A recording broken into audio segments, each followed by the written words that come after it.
ఇంకొకటి చెప్పండి, ఇప్పుడు మీరు వైసీపీలోకి చేరే ముందు జగన్మోహన్ రెడ్డి గారు అంటే మిమ్మల్ని మీతో పాటు పేరం నాగిరెడ్డి, విఆర్ రామిరెడ్డి, రమేష్ రెడ్డిని అందరినీ కూర్చోబెట్టి అందరితో సంప్రదించిన తర్వాత మీకు టికెట్ ఇచ్చారా, లేదంటే ఏకపక్షంగా మీకు సమన్వయకర్తగా ప్రకటించారా? రమేష్ రెడ్డిని, విఆర్ రామిరెడ్డిని పిలిచి మాట్లాడే నాకు టికెట్ ఇచ్చారు. అంటే సమన్వయకర్తగా టికెట్ అంటే సమన్వయకర్తగా అంతే. ప్రకటించారు. వాళ్ళు యాక్సెప్ట్ చేసినారు. అంటే సమన్వయకర్త అంటే ఇక ఎమ్మెల్యే అభ్యర్థిగా కూడా పెద్దారెడ్డి గారే ఉంటారని స్పష్టం చేశారా, లేక సమన్వయకర్త అని మాత్రమే ప్రకటించారా? లే, ఎమ్మెల్యే కూడా ఆయన ఉంటాడని స్పష్టం చేసినారు. అలాంటప్పుడు రమేష్ రెడ్డి వాళ్ళ ఫీలింగ్స్ కానీ రమేష్ రెడ్డి ముందే చెప్పినాడు, ఎవరినైనా తెచ్చుకుంటే నాకు అభ్యంతరం లేదున్నా, నేను మున్సిపల్ పరిధి వరకు నేను రమేష్ రెడ్డి భయపడ్డాడు అంటారా? ఎందుకు తొలి నుంచి కూడా ఎమ్మెల్యే టికెట్ కోసం రమేష్ రెడ్డి కూడా బరిలో ఉన్నారు అంటే ఇటీవల కాలంలో జరిగిన చర్యల కారణంగా రమేష్ రెడ్డి ఏమన్నా భయపడ్డాడు అంటారు మీరు? అదేం కాదు, కానీ రమేష్ రెడ్డి గారికి టౌన్లోనే పట్టుంది కానీ విలేజ్లో పట్టు లేదు. సేమ్ టైంలో విఆర్ రామిరెడ్డికి బంధువులు కానీ ఇంకోటి కానీ పల్లెలలో ఆయనకు పట్టుండేది. అతనికి నాన్ లోకల్ అనేది ఒక ఫీలింగ్ పబ్లిక్లో, అంతకుమించి ఏరేదేం లేదు. నాన్ లోకల్ అయినప్పటికీ కూడా విఆర్ రామిరెడ్డికి 2014 ఎన్నికల్లో ఓటర్లు బాగానే పెద్ద వడుగురు యాడికి మండలాన్ని కూడా బాగానే ఆదరించారు. మరి ఎటు వచ్చి కూడా పెద్దపప్పూరు, తాడిపత్రి ఈ ప్రాంతాల్లో మాత్రమే అతనికి మైనస్ అయింది. ఇక్కడ ఎందుకు మైనస్ అయింది, అక్కడ ఎందుకు ప్లస్ అయింది? అక్కడ ఆదరించిన ప్రజలు ఇక్కడ ఎందుకు ఆదరించలేదు? ఇక్కడ ఒక సామాజిక వర్గం ఎక్కువ ఉండేది, తాడిపత్రి రూరల్ మండలం కానీ పొప్పూరు మండలం కానీ. ఆ సామాజిక వర్గం అంతా సాలిడ్గా జేసీ సోదరులకే ఎలక్షన్ చేసినారు. ఏ సామాజిక వర్గం అది? కమ్మ సామాజిక వర్గం.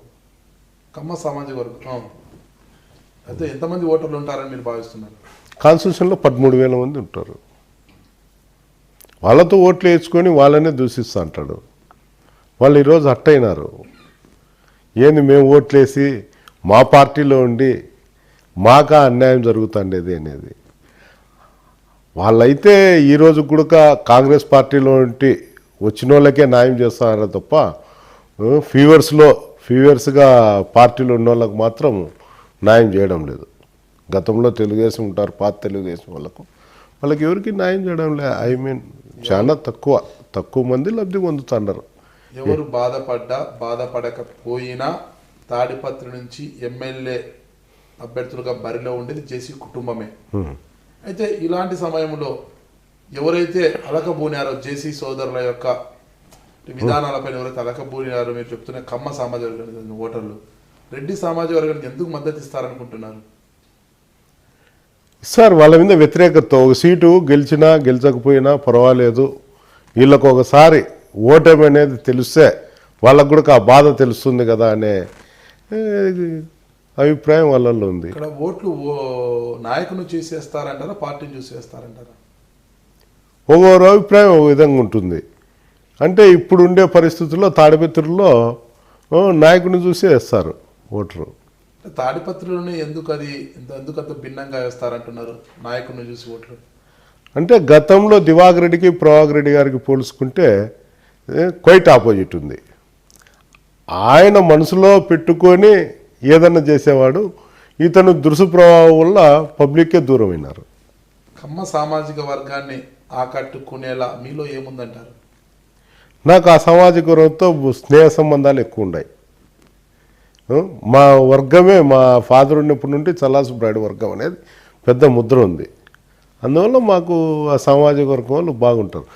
అంత ఎందుకు దివాకర్ రెడ్డి డైరెక్టే చెప్తాడు, అనంతపురం ఎమ్మెల్యేని విమర్శిస్తారు. సామాజిక వర్గం అనేది ఆయన పబ్లిక్గా మీడియాలోనే విమర్శిస్తాడు. కమ్మ సామాజిక వర్గం ఆనాడు బరిలో ఉన్న పేరం నాగిరెడ్డిని కావచ్చు, మీ సోదరుడు కేతిరెడ్డి, సూర్యప్రకాష్ రెడ్డిని, సూర్యప్రతాప్ రెడ్డిని కావచ్చు, ఎందుకు గెలిపించలేకపోయారు? అదే కదా, మా సోదరునికి ఆరోగ్యం బాగాలేక ఎలక్షన్ చేసుకోలేకపోయినామని చెప్పినాం కదా. తర్వాత మా సోదరునికి ఆరోగ్యం కుదటపడింది అనే దాని కిందనే దారిని హత్య చేసిండేది. అయితే అప్పుడు పేరం నాగిరెడ్డి గారు కూడా ఉన్నారు కదా బరిలో, పేరం నాగిరెడ్డి గారు ఎందుకు గెలిపించుకోలేకపోయారు? పేరం నాగిరెడ్డి గారు రాజకీయంగా చేసేవాడు తప్ప అగ్రెసివ్గా పోయే వ్యక్తి కాదు.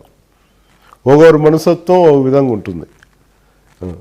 అందువల్ల ఇట్లా మేము 10 సంవత్సరాలు తాడిపత్రికి దూరంగా ఉన్నా కూడా ఈరోజు మేము పోయినా కూడా అక్కడ పబ్లిక్ మమ్మల్ని యాక్సెప్ట్ చేస్తారంటే మేము అగ్రెసివ్గా ఉంటామనే అక్కడ చేస్తాను. అంటే తాడిపత్రి ఓటర్లంతా కూడా అగ్రెసివ్నెస్ని ఎక్కువ ఆహ్వానిస్తారంటారా?